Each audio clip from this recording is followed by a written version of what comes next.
యొక్క జడియక భయపడక సమాధానకర్త అయిన తండ్రి మీకు తోడేయండిగాక అని ప్రభు ఈ మాట ద్వారా గుర్తు చేస్తున్నాడు.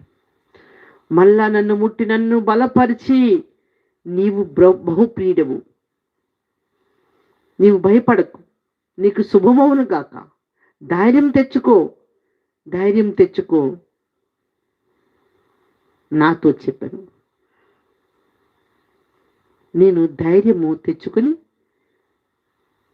ధైర్యపరిచిన తండ్రితో నేను నిలబడ్డానని ఏలినవాడు అంటున్నాడు. నా ఏలినవాడైన దేవా, నన్ను ఏలుతున్నవాడా, నన్ను ధైర్యపరచువాడా, నా ఏలినవాడమైన దేవా, నీవాజ్ఞ ఇమ్మనగానే నీవాజ్ఞ ఇచ్చినప్పుడే నాకు సమాధానం